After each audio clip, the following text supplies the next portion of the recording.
Oi, pessoal, muito boa noite. Hi, everyone. Good night. Estou um pouco com vergonha de conduzir a live em inglês pela primeira vez, mas vamos lá. Hoje estamos com alguns convidados, um da Argentina, a Isca do México e o Rodrigo do Brasil. E por conta da primeira língua deles ser em espanhol, a gente vai conduzir a primeira parte em inglês. E depois a segunda parte eu vou conduzir em português. So, first of all, thank you so much for your time. I know that, this period of the year is everybody is super busy because of social events and also work. So thank you so much for your time. And could you please introduce yourself and your current work and business, just for the audience, get to know you guys, please. So, Iska, could you be the first? Of course. Thank you so much. Boa tarde, boa noche. My name is Isca Gonzalez. I'm originally from Mexico, but I live in Cleveland, Ohio, in the United States. And I've been recruiting for more than 15 years, most of my career for international companies, always in-house recruiting. And I have also experience as a freelance, and I worked as well for agencies, recruiting agencies, RPO. So I really feel passionate about talent acquisition in different industries, and I had the opportunity as well to work remotely in different opportunities to find talent across Latin America. So I'm more than happy to join you. Thank you for the invitation. Thank you, Iska. So, Vincent, could you introduce yourself? Sure. Thank you so much, Juliana, for the invitation. And hello, everybody. Thank you for having me on, and thank you for joining us. My name is Vincent Pierre Fullerton. I'm Canadian from Montreal, but I'm now living down in Argentina, where I co-lead Back Office Abroad, which is soon going to change to a new name, BA Global Talent. What we do is we specialize in doing recruiting for remote workers. So we have our clients in the US and we provide them remote workers across Latin America, but with a particular focus on Argentina. And soon, starting next year, we'll also be starting to offer in-person recruiting in the United States. So we're a small company, but we're growing very quickly. We're a team of about 12 internally and counting. So thanks so much, and I look forward to talking this evening. Thank you so much, Vincent. So, Rodrigo? So, hello everyone. I'm Rodrigo, CEO and founder at Humanizy. Thanks, Juliana, for the opportunity to be here with you. I am not originally from recruitment. I worked at Orange Business Services for 10 years. Was people ops and also HRBP for many operations and business units in all Latin America and America's region. I also led the digital transformation of Orange between 2010 and 2012, which was a very transformative moment in my career because I learned a lot of consume journey, and therefrom I built Humanizy, which is a skills-based hiring platform with curatorship to connect people and companies aligning tech professionals committed with culture and business outcomes. So thank you very much. Thank you so much.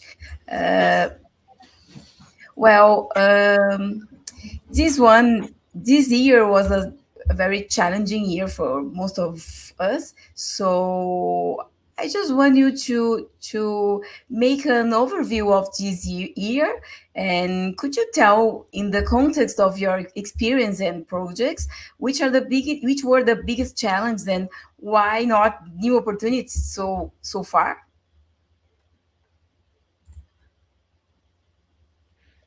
Who are going to start? I think Vincent can start. He's in Argentina, alphabetically. Okay. Well, so this year was an interesting year, particularly in the tech space. So we operate half of our work is really in the tech sphere. both big companies and smaller companies, and the other half is more everything else, right? Administrative work, financial operations, etc. So this year, I think we all know, was a hard year in the tech space, with the big companies laying off a lot of employees, which meant that the smaller companies were grabbing them, which meant that overall there was a bit less demand in the recruiting market for those types of candidates, and also a lot more candidates in the market willing to go and get those jobs. So I think that was a big tendency we saw this year. And then, of course, inflation, the central bank raising interest rates. So there was, particularly in Q4 of this year, I think we've sensed a bit of a slowdown, generally speaking, in the employment world. That said, we're seeing for 2024 that things are starting to stabilize, at least in the United States. And so hopefully that's going to mean that there's going to be a resurgence in hiring, and we're going to start seeing the activity pick up Q1. But that was the takeaway for this year. It wasn't a bad year by any means. When the tech positions go down, the other positions generally go up. So there's sort of a balance that's generated. But I would say that was the big takeaway for this year. But hopefully some brighter skies in the future. And Argentina itself, and I won't even talk about it, because that's a mess. It's always been a mess, and I think it always will be a mess. So there's always some, where there's crisis, there's opportunity. That's the way I like to see it. It's better not talking about this, Vincent. I like to see this way as well. But Vincent, you told me once that you are based in Argentina because when you started, kind of hiring in Latin America, you noticed that you did a little research, and you noticed that in Argentina there are a lot of English speakers. So could you tell me more about this? How did you start operations? Because you're based in Argentina. Correct, exactly. So we're based in Argentina because this is where most of the talent that we find comes from. Not because talent in other countries isn't as good. Really, the main fact, I would say, is the English language. So Argentina, by far, of all the countries in Latin America, has a generally higher level of English proficiency than other countries, which means that for us, when we're recruiting for companies in the US, obviously English is a requisite, right? You need to be able to communicate with the person you're working for. It's a lot easier for us to find good candidates that have good English in Argentina, versus if we're looking in other countries, not only do we have to filter for, do they have the right skills, right? Going to Rodrigo's platform, do they have the right technical skills, the right soft skills, but also do they have the English? So it adds another layer of complexity in finding a good candidate. So yes, Argentina, generally speaking, has a very good, very, very solid English compared to other countries in Latin. Okay. Have you ever hired someone from Brazil for your client? Yes. Whoa. Yeah. How was it? Yeah. Also in Argentina, they are very strong technical professionals, right? Yes. Yeah, there are a lot of strong technical professionals. And a lot of shared service centers. So there's a lot of administrative roles as well.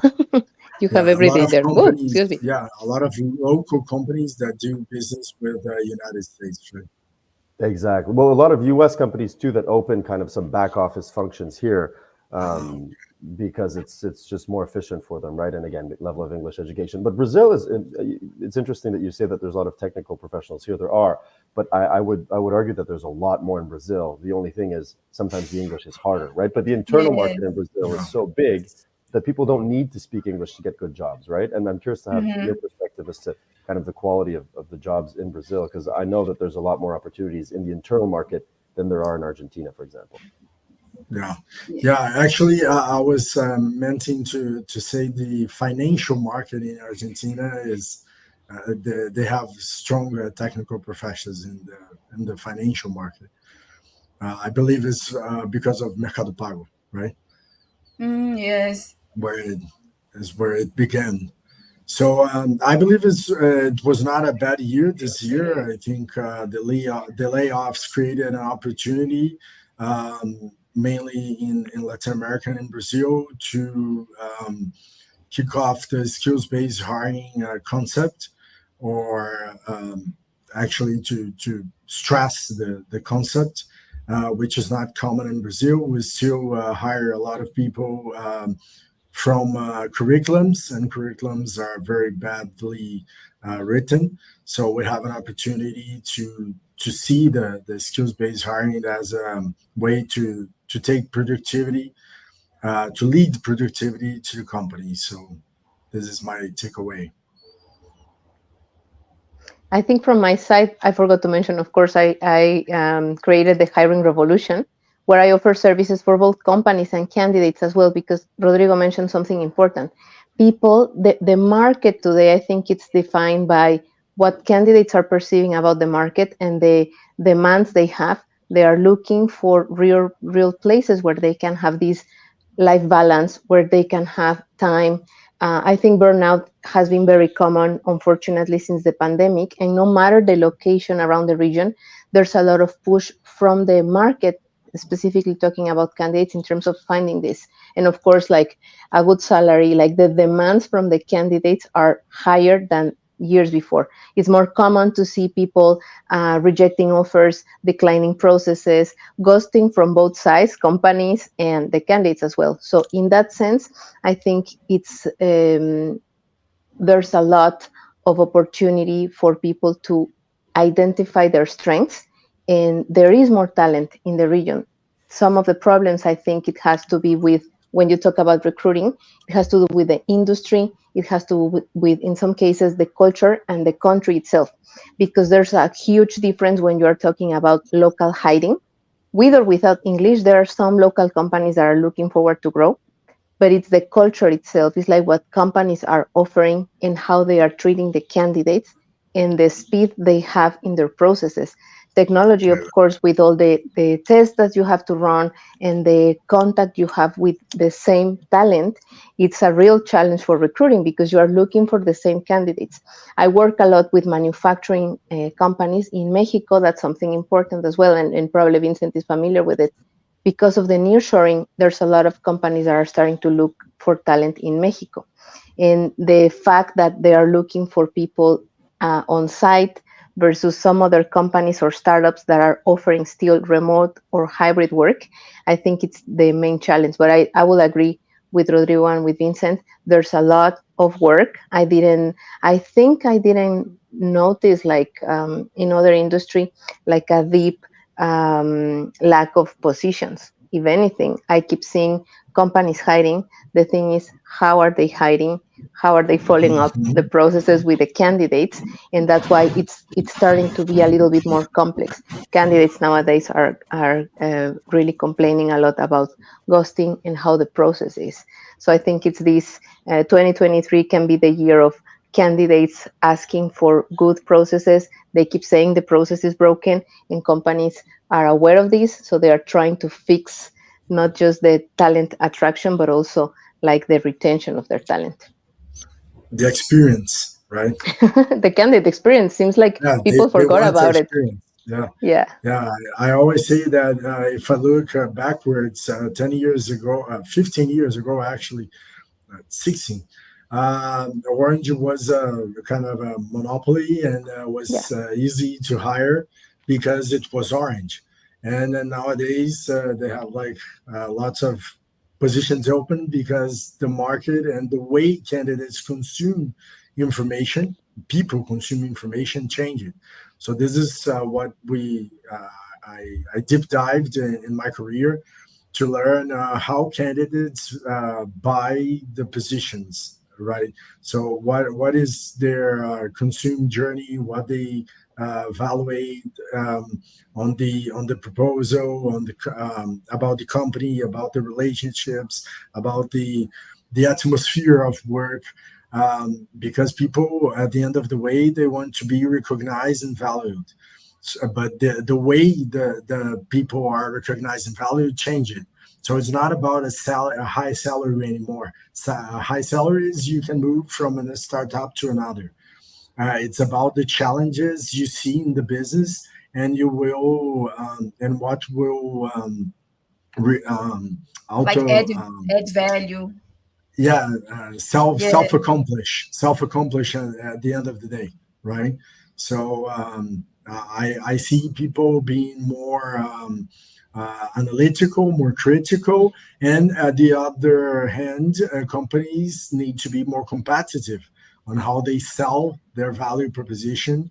So I think we are in the right corner of recruitment to be more competitive, to hire more skilled people, really skilled people, not only curriculums. And I think recruitment is getting balanced. Yes, I think people are more worried about, kind of well-being and having a meaningful work and a balanced life. And so that's it. They are asking a lot of things about work, and things changed a lot, mainly because of pandemic.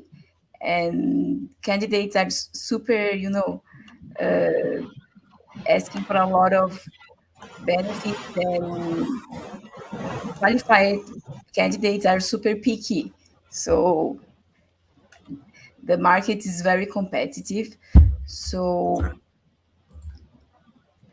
well, let's talk about the main changes in the recruitment market due to AI and new technologies.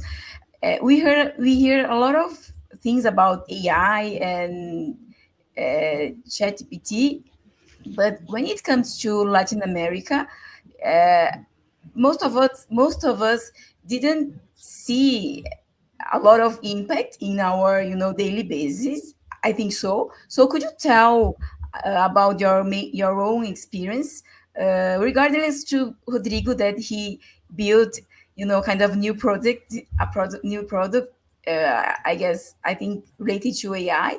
But can you tell me about your main experience related to new technologies and AI, related to this year?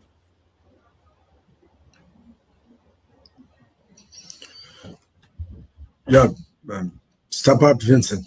No, but this is what you do. You Ah, you this, build this I is the what think you I software. need. can. This is I think I can yeah. start if you Go ahead. if Go you ahead. want. Like the thing that I started doing this year, I started to use MetaView because of Hongli. I heard about Meta. Yes, me too, Iska. Oops. Uma falha na Still here. conexão. Everyone is here. Can you hear me?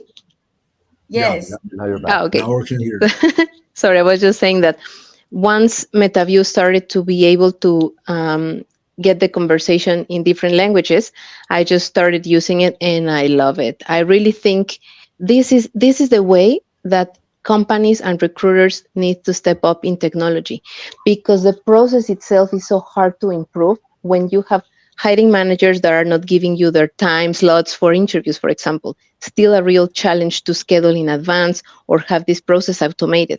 But the interview itself is so important to pay attention to what the candidates are saying, to identify their skills, that when you have tools as MetaView, for those who don't know about it or are not familiar with it, is a tool with artificial intelligence that it's helping you to take the notes of the interview. So it's like basically recording the interview either by phone or video, and then you have a summary of what happened during the interview. And it's great because you can edit. There's so much information that you can provide to clients, and I think for Latin America is something amazing, because now, I don't know if you noticed, but there's so many positions that are looking for recruiters, for example, based in Mexico, that already have experience recruiting for the United States and Canada, because so many companies are looking to move that cost to a let's say low cost country.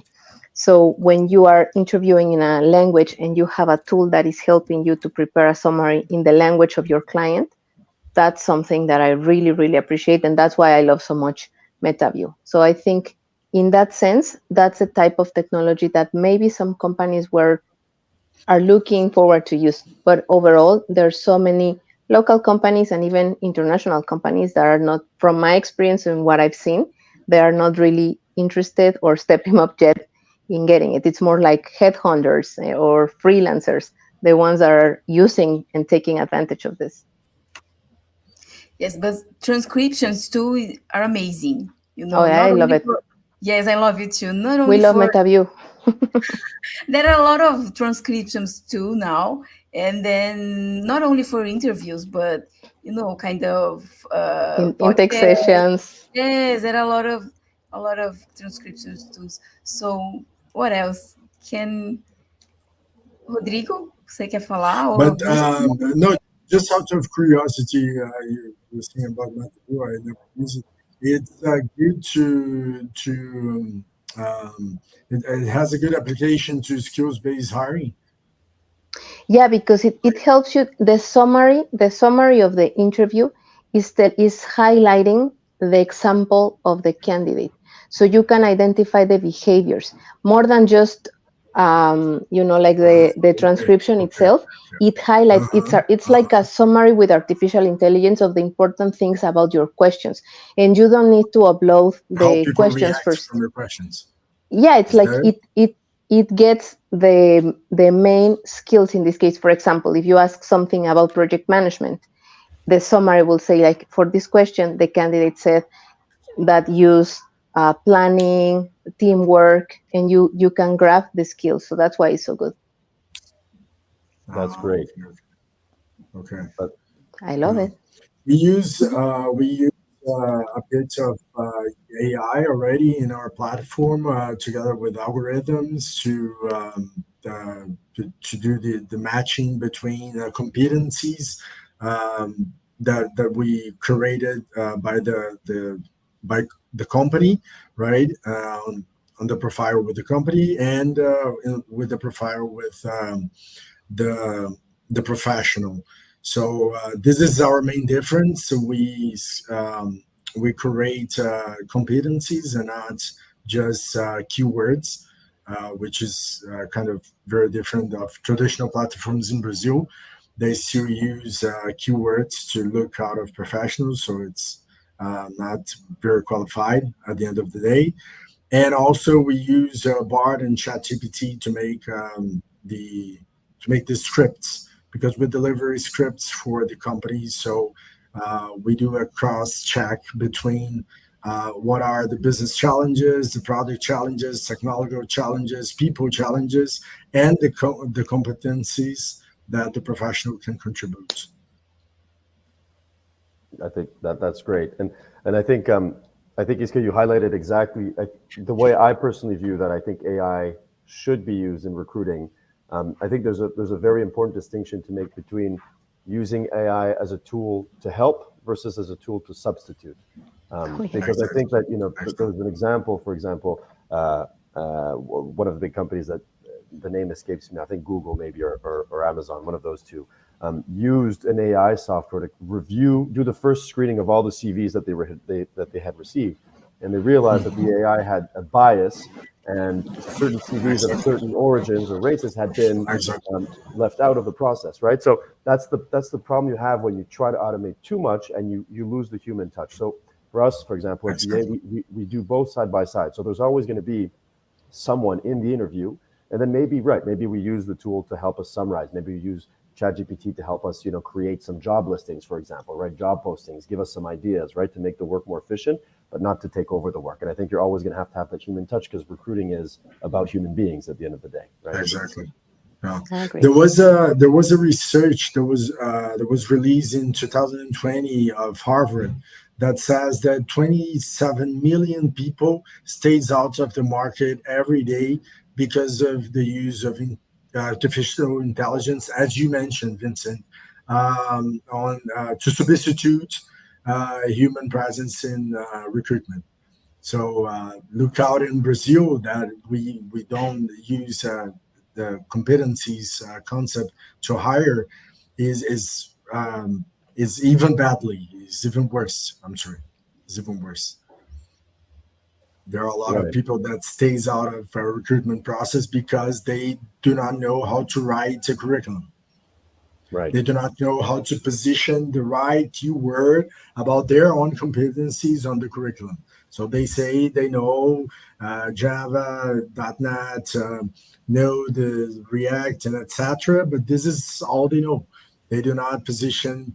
They do not write about the results. They do not write about the products. They develop themselves, and the part of the products they develop themselves. So we also have projects in the United States and Israel. We are moving to Europe next year as well, and we perceived a very strong difference between the curriculums that are right in the United States, for example, and here in Brazil. They're all more structured in the United States, obviously, because communication and people are more self-educated. Yeah, self-educated about their competencies. So it's about culture. It's not about artificial intelligence or technology at the end of the day. So talking about culture, if you had experience of hiring in different countries, did you have an experience that you could tell us about how the difference of the different cultures between Latin America and US and maybe Europe, how does this different impact in our kind of hiring or with clients? Could you tell us about an experience that you had? Iska, Anyone? want to go? You look like you're usually both. I can hold. No, I, I was the last one. I that's was my stay quiet. topic. That's my topic. I Right. love it because I had the opportunity to work with international companies. So me being Mexican in the United States, having the hiring manager in Europe, interviewing with hiring teams from United States, and I had experience in Brazil, in Colombia, Argentina, Mexico. I think one of the main things is it's self-communication, finding the language. The language is a barrier for sure. Like sometimes even when we speak English, there are so many things that we are trying to say something, but we don't say it at the right time, or because of our culture we think that we have to be extra polite, and they are just straight to the point. That's something that always has to do with the follow-up of the process. One of the main things that I always notice is also the planning itself. In Europe, people is used to have their plan in a very strict way. Let's say they have the budget, they know how much is it, what they can pay, and what human resources has to do. But Latin America, because of all the taxes and differences of salaries and benefits that we have, is completely different. So if you are like in-house recruiter, this is where the situation start like getting complex, because you can go find the right candidates, be ready to send them for interviews, and then internally everyone's still fighting to identify like how much can you pay, how the position is going to be named in the org chart, and then the candidates are waiting forever. So in this case, honestly, is something that I've seen a lot, mainly again from both sides. Like candidates are saying, like the process takes forever. I don't receive any type of follow up, and in the meantime, recruiting is like always that intermediary trying to solve the situation. So in some cases, also hiring managers are expecting that candidates prepare in the same way. Like in Europe, is so common that candidates research everything about the company and they know everything and they come ready with 10,000 questions. And in Latin America, people is applying to every single position they see. So when you invite them to the process, they forgot already that they apply or where they put their resume. And then you actually have to explain and be like, help them to be prepared for the interview. So I think when you are talking about international recruiting, is when you can see for real how different is the culture, like the habits we have and the expectations. If you don't manage expectations as a recruiter with the hiring manager and with the candidates, then the process cannot be that nice. So it can be good, but I just wanted to be super honest and share all the things that I've seen. I think one of the biggest challenges in recruiting is like managing the expectation of the candidate and also the expectation of the client. And kind of you have two kind of clients in the recruiting market. You have the candidate and the client. So Very tough. And I think to Iska's point as well, I think it's already tough to manage, right, the relationship between the client and the candidate. So if you add a client and a candidate that are from different cultures and backgrounds, it just adds more complexity to it, right? To add on Iska's point, one thing that we have to deal with often, so we do both recruiting and staffing, which means that when we do the staffing, the person stays with the client long term, but still have a relationship with us. So we're called to intervene when, for example, there's some issues or there's certain things that have to be ironed out. And particularly with candidates from Latin America that work with U.S. companies, one of the big differences in culture, apart from communication, apart from day-to-day interaction, but is also the intensity of the work culture, and maybe the absence as well in the U.S. of certain benefits or holidays that people in Latin America are more used to. And so oftentimes it's a trade-off, right, for people from LATAM that want to work for the US. Generally, compensation will be more interesting because they're working for a company abroad. But the trade-off is you may not get, 5 weeks vacation a year. You may not get 20 days off. You may not get a raise every 3 months, right? Like in Argentina, people, because of inflation, expect a raise every 3 months. But once you start getting paid in dollars, you don't need a raise every 3 months. That's not how it works. So it's kind of a dream. It's a dream. I would love to have a raise every 3 months. It's a dream. It's a dream. And it's like I know already a lot of people that went to work with the United States is coming and is trying to coming back, but they sometimes cannot because the salary got too high that they cannot be hired in a company. Of course, cross-checking the competencies in Brazil. Not anymore. Yeah, they're too expensive. They're too expensive for the local market. That's right. I already spoke in a lot of events like this one about this because I think, like Iska said before, people are getting obligated to be more analytical and critical with their own journey, with their own journeys, with their own careers. The career is not, and never was actually, about the company. It's about a professional. So I think people is kind of discovering this the hard way sometimes, and learning that, of course, it's not a way that you cannot get back, but sometimes it's hard to get back by the time you made a decision that was all about salary. And we're reaching in the moment that there are of our careers from the time we work on a daily basis, which is not 8 hours anymore. It's 10, 12, 14, 16, that we want more. We want kind of a change of perception in the way we are recognizing value. Totally agree. So, I think it depends on the position level too, but the higher the level, the professional tend to be more, kind of professional. But I believe in Latin America, we need to be very supportive with the candidates. A lot of work. You need to be, kind of you need to be supportive all the time. So they forget, and kind of when there is a final interview with time zone, you need to be careful. It's not Brazilian time zone. Yes. Yeah. Happens a lot of times with me, like Asian time zone. I think they are kind of afraid, as Iska said, they need to be very polite. They need to say the right words. Otherwise, the contractor will not hire. I don't know. I think there are a lot of cultural aspects that need to be more democratized about global recruitment than really is. At the end of the day, I repeat myself constantly. I think it's all about competencies. It's all about the connection you have with the culture, and that's it. I think it can be easier than it really is, but especially in Brazil, there are a lot of preparation to do an interview with United States companies, for example, because you have to say the perfectly right English, and it's not about that because probably the hiring manager also do not speak the perfectly right English. So that's right. I think we have an opportunity to balance.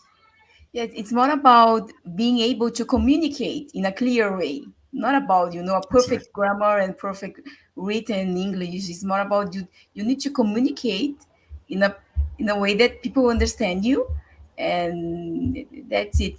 So let's talk about skill-based hiring. So Rodrigo can tell us about this. I don't know. No, I will not speak about this. All that is kind of Vincent. Vincent first. We can change to Portuguese. So I don't know. Vincent perfectly understands and speaks very well. I was kind of surprised that you're not Brazilian, because he speaks very well. So Eu compreendo. Compreendo poquito. as the audience is HR people and it's kind of a like technical explanation, well, a gente vai mudar para o português, a gente vai falar um pouquinho de skill-based hiring. So, aqui no Brasil, eu já vi vários artigos, mas acho que são poucas empresas que usam esse método, mas já vi algumas pesquisas, nos Estados Unidos tem algumas pessoas que falam bastante, tem empresas que usam, e tem muitos defensores de que é a tendência do futuro, mesmo também como uma solução para a falta de talentos, né? Porque ao mesmo tempo que você usa a diversidade, como você dá oportunidade para talentos que não são tão tradicionais assim, você aumenta o pool, né? E promove a diversidade também. Então, Rodrigo, você que tem um produto que está ligado a isso, você quer falar um pouquinho sobre isso? Eu já até peguei um artigo, assim, aqui tem uma colinha aqui sobre os benefícios, mas se você puder explicar um pouquinho e falar. Bacana. Só voltando um pouco atrás, você falou que o importante é se comunicar, né, na hora da entrevista. Eu lembro do meu primeiro call na Orange, eu falo inglês praticamente desde que eu nasci, e aí o meu primeiro call na Orange eu não entendia nada, né, exatamente nada que os franceses falavam, porque eles falavam, né, no accent deles, né, então realmente é sobre se comunicar, né, depois de trabalhando 10 anos na empresa eu entendi que não era sobre falar o inglês perfeito, né. Mas, enfim, cara, sobre skills-based hiring, eu sou apaixonado pelo tema. Isso vem lá de trás da minha carreira, quando a gente precisou desenvolver um plano de carreira dentro da Orange que realmente desenvolvessem as pessoas. Né? Eu trabalhava num centro de serviços compartilhado da Orange, que atendia clientes do mundo todo, e a gente queria fazer algo diferente que pudesse realmente fazer as pessoas se movimentarem na carreira mais do que só cuidar de attrition, né? Ou seja, 3 anos depois que a pessoa está numa mesma posição, ou ela muda para algum lugar, ou você sai com ela. Né? Essa era a perspectiva tradicional, né? Muito utilizada pelas empresas tradicionais, como, por exemplo, a GE, né? Todo ano, né, demite ali aquele final da cauda, né? 20% sai fora. E ali eu comecei a estudar competências, entender o modelo até da Reis, que era sobre pontos, e como você unia, né, grupos de competências das pessoas, comportamentais, organizacionais, funcionais e individuais, né, e conectava isso com a empresa a partir das competências cognitivas, técnicas e comportamentais. Hoje a gente tem o ChatGPT, né, que está substituindo bem aí as cognitivas.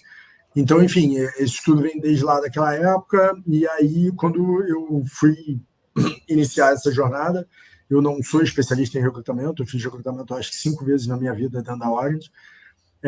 Eu olhei para um problema que existia no Brasil, que era as pessoas tomavam decisão, tá, de mudarem de carreira aleatoriamente, né? Elas não pensavam muito no que elas estavam realmente fazendo ali, né?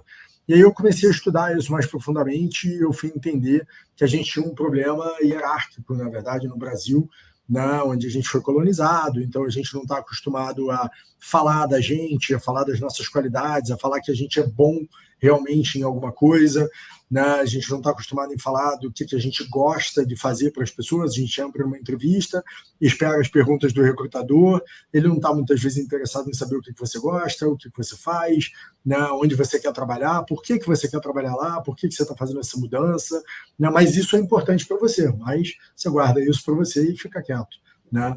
Eu passei por isso quando eu saí da Orange, eu passei por alguns processos seletivos em gigantes empresas no mercado, antes de criar Humanas, e foi bastante frustrante, para falar a verdade, né?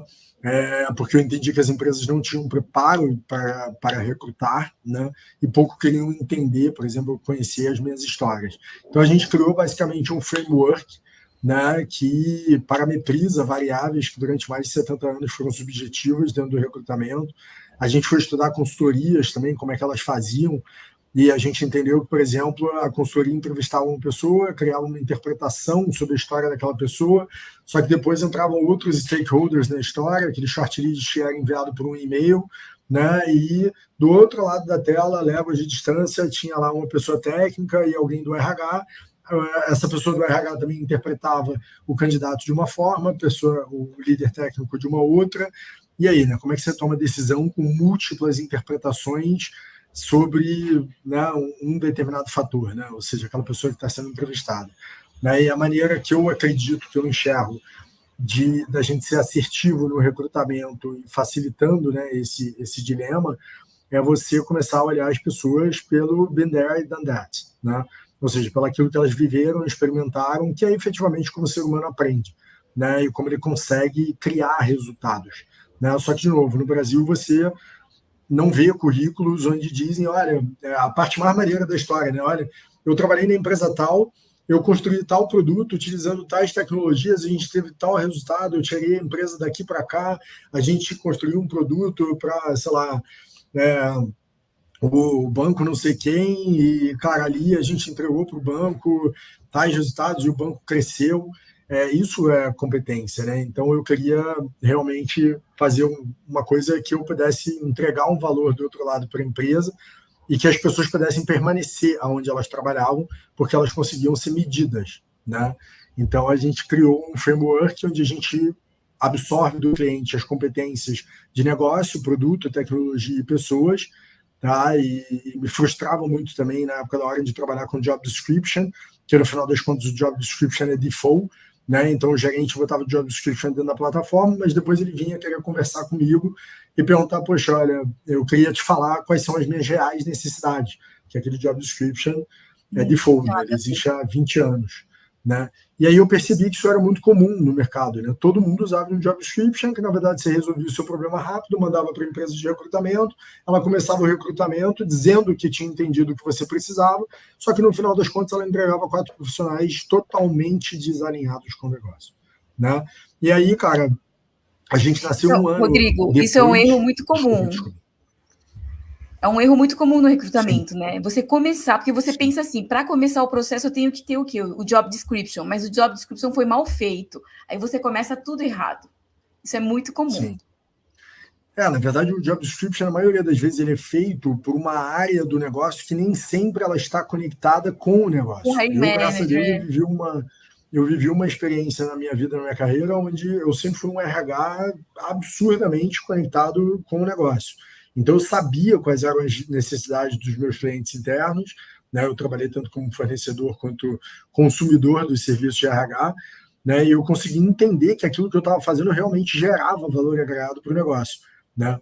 Então, eu peguei essa perspectiva, a gente construiu um framework onde a gente define padrões a partir dessas variáveis de negócio, produto, tecnologia, pessoas e cultura. Então, a gente mergulha efetivamente nos problemas do negócio.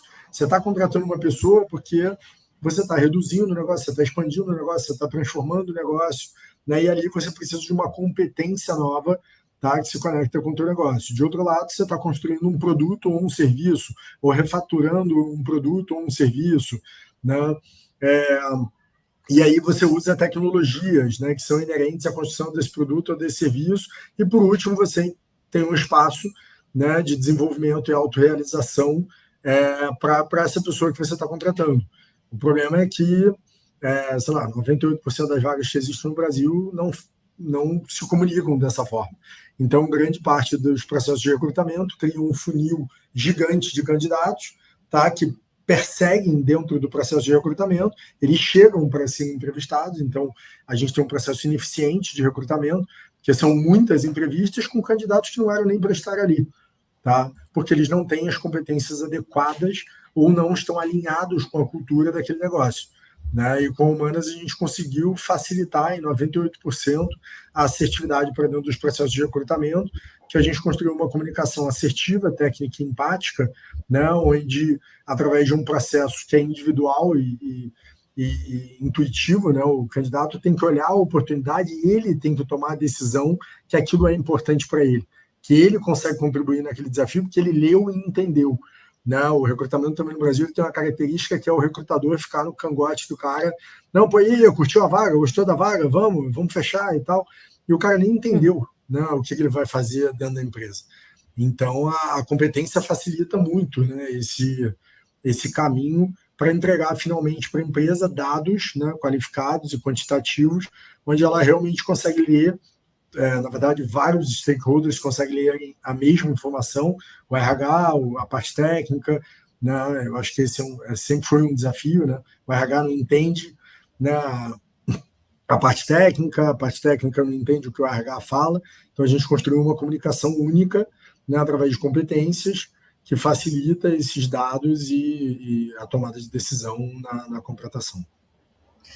Rodrigo, tem uma pergunta de uma pessoa que está assistindo, mas ela pediu para fazer em inglês. Mas antes disso, eu queria te perguntar: no método do Skill-Based Hiring, que eu conheço, mas eu nunca usei na prática, a parte técnica, como funciona? Então, assim, o método tradicional é currículo, olha a graduação, e aí vai aprovando e passando pelas etapas. Agora, no Skill-Based Hiring, você não tem necessidade de diploma, tem as competências, tem os skills, mas claro que, dependendo da posição, tem a parte técnica, não tem como não avaliar a parte técnica. Tem a parte técnica. Como técnico, comportamental e cognitivo. Técnico, comportamental e cognitivo. A gente, na Humanas, criou cenários situacionais, não são perguntas abertas nem fechadas. Eu acho que eu nem sabia fazer isso, porque eu nunca tinha feito recrutamento ou trabalhado em consultoria. Sorry, but I think it's better you speaking in English, because Susana just asked about, her question is about how do you evaluate the technical part as a recruiter, but I'm not sure that she's asking about the skill-based hiring, but I imagine that it's about this. So what I mean is, maybe the candidate knows Python, but how can you tell if this is basic or advanced, or do you have an example? So she's telling that she doesn't understand Portuguese, so could you just try to ask in English? Right, of course. Right there is where competencies make the whole difference, because it's not about what the professional is in state of junior, medium, or advanced. I think this is something regarding HR internally, not about people, but.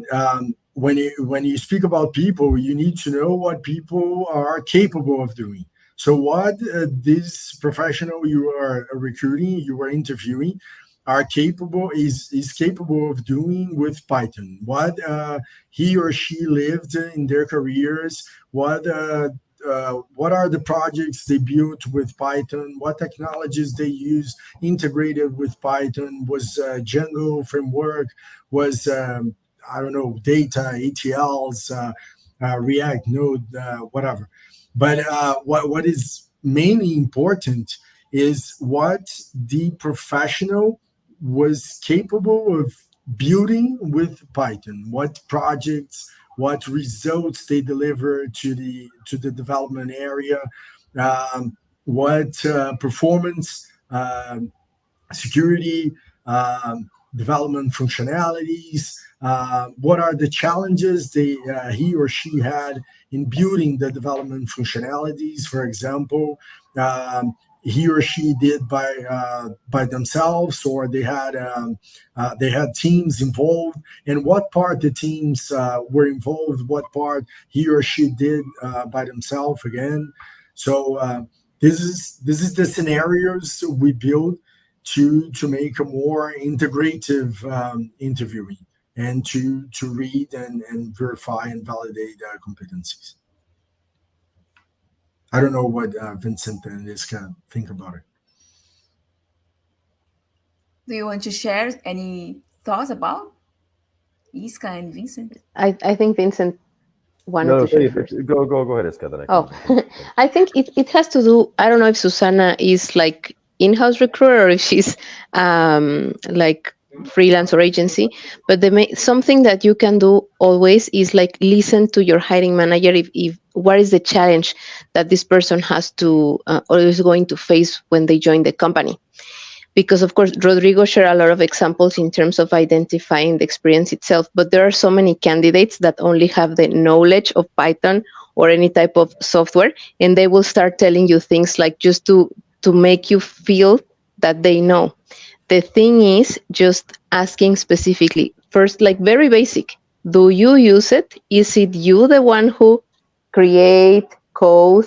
Like, you have to make sure that the person says that they did it, because typically it's like, yeah, we did, the situation was, and they start describing something, and that's when the recruiter cannot catch that this person didn't do it. So of course you might need to have a situation, like that's when you can start, when you can use the STAR technique, or you can ask like specifically for behaviors.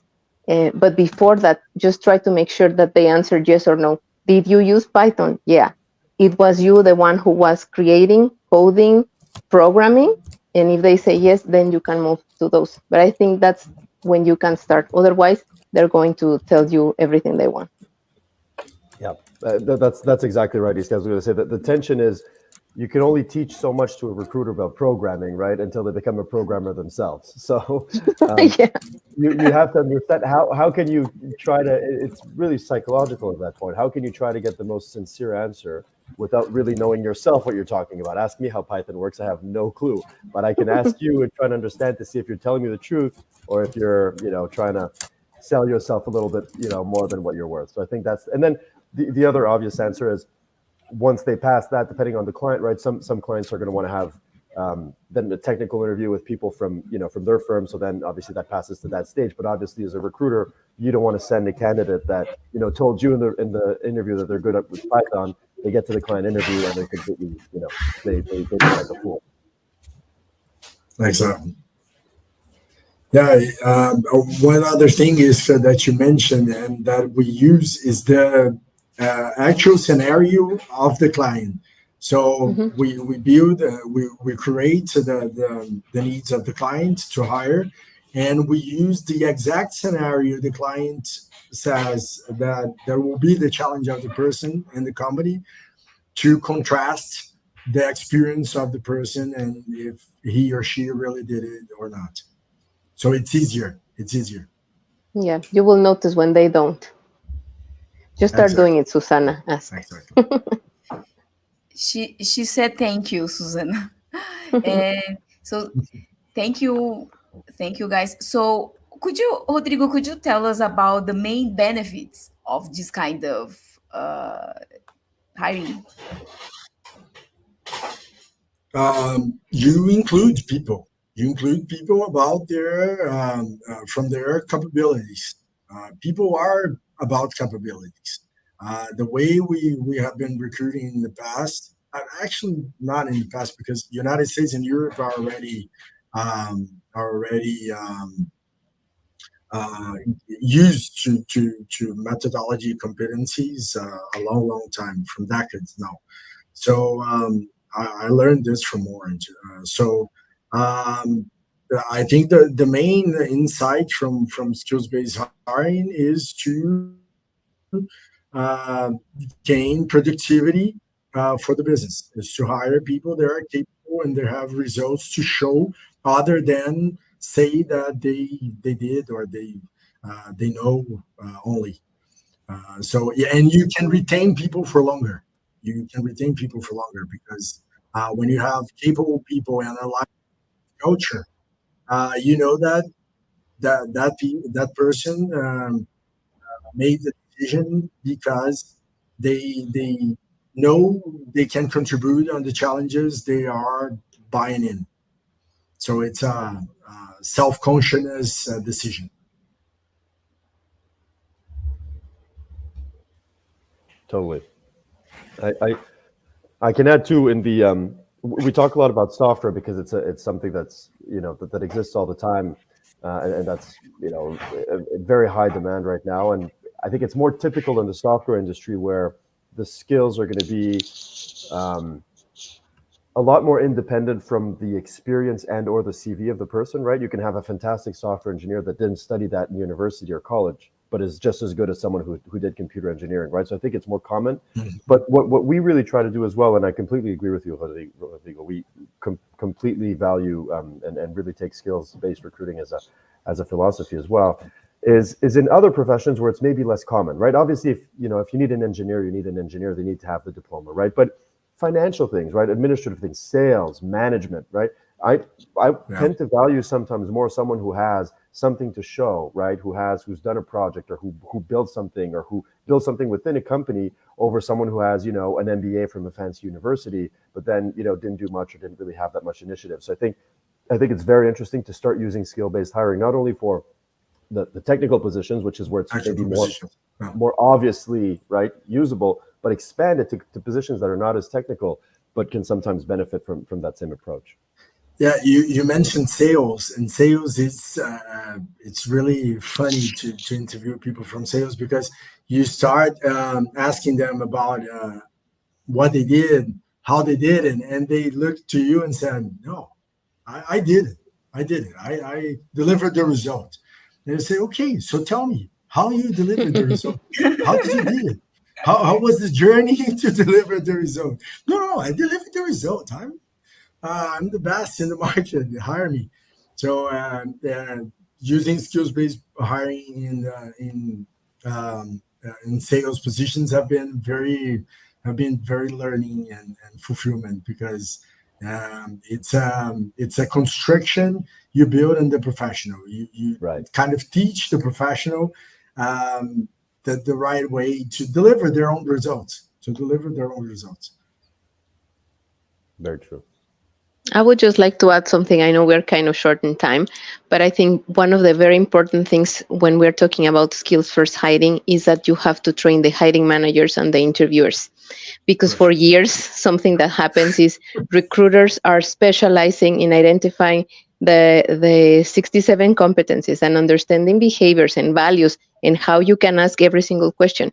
The main situation comes when the hiring manager is just asking like a test, or people feel like they are again in college because they don't know how to identify the skills and the competences their positions have. And typically they tend to think about replacing someone if the position is a replacement. And if it's a new role, then they would just like to have a clone or someone in their team. So when you explain to the hiring managers and the interviewers that they have to look to fill the position, yes, for today and for the future, that's when it comes like a real teamwork. And it's not just the responsibility of recruiting, identifying the skills and sell them to the hiring manager. So that's why it's I always say, it's like a team effort, talent attraction. Yes, very good point, Iska. Yes, that's it.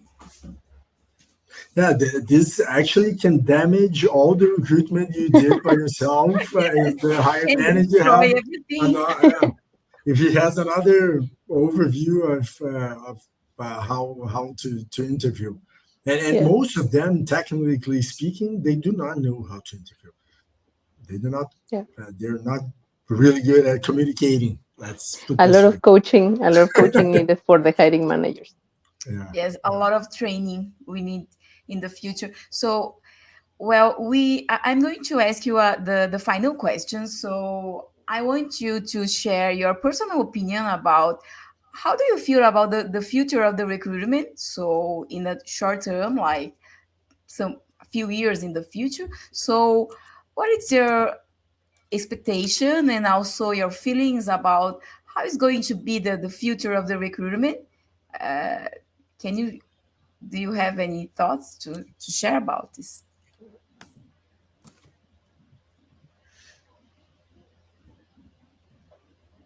Vincent. It's a hard question. It's a hard question because who knows? Everything changes so fast that I don't even know how it's going to be next year. At the same time, it also changes slow. Like technology changes fast, mentalities change slowly, right? So you can have all the great tools, but like you mentioned, if the hiring managers don't understand the approach you're using, might as well just stick to the traditional ways. And it's a shame because it's not efficient. But if that's what works ultimately, that's what you're going to have to do. So I don't think much is going to change, honestly, in the next 3 years in terms of what companies are going to look for. I think the processes might improve and be quicker, the use of AI. I think a lot of the push in the change in culture is going to have to come from people at the recruiting level, who are going to have to be able to train candidates who perhaps wouldn't necessarily be the best fit in the eyes of a hiring manager, but are the best fit because you've spoken to them and know they're better than the other one, and I think that the change is going to come from there. So that's maybe what I see in terms of a culture change, but who knows? Who knows? Yes, that's true. Who knows? I think the main challenge it will be for the companies itself, like talent acquisition and human resources leadership. Is the moment when they have to start identifying the real data they have, either internally or what they gather from the agencies they work with, the recruiters they work with, because the market is demanding so many things that unfortunately the companies itself are not providing. So it's the time when recruiting talent acquisition leaders have to step up. And as I said, like share with the business. If you want to retain people, if you want to attract talent fast, it's not my process. It's not because I am bureaucratic. It's because we have to talk and we have to be honest, transparent, and agile. So I think the real challenge will be in the next years. Same as Vincent said, I don't think the process itself is going to change. Perhaps some fancy company that decides to start the opposite way, like interviewing the hiring managers first and then doing the HR, like process. But the main thing is internally, is changing the mindset. Sometimes from the CEO, it doesn't have to do with age; it has to do with practices and the culture of the company. Exactly. No, I agree with you both. I think the most exciting change and challenge is about the company. The companies um, mainly because recruitment is getting to global footprint overall. It's not about Brazil, Latin America, or United States or Europe. It's global. Now it's global. So because it's global, we need to speak a global competitive language to every and each candidate in the world. We need to attract people from culture and from competencies and from lived experiences. It's the only way, I believe. Yeah, I agree too. So you're feeling that as a recruiter, we need to study a lot and, to be a high level professional. You are feeling this. You're feeling this kind of, demand. So, well, I need to study a lot, there are a lot of information, a lot of new things, new technologies. So if I want to be a high level professional or high level, business, I need to study a lot. You are just feeling this intensively or not? I'm feeling this. I always felt this. Yes, you're right, Rodrigo. Yeah, I yeah, always deep dived in the business of my customers and business in transactionally. I mean, I believe that the most you understand about what you do, you're going to do better. I think there's not what happened in the past. And what I think is boosting the big change in the recruitment is that people finally understood that you cannot be an amateur to recruit. Because on the pandemic in Brazil, a lot of people that do anything you can imagine became to be recruiters. And they thought that being a recruiter is a way to gain a lot of money, and it is. But to do whatever you need to do to bring a candidate to any and each company, and it's not this way. You need to understand the customer, not the customer, but the client culture, the client needs of the business, product, technology, and you need to get interested about it. Totally. Okay,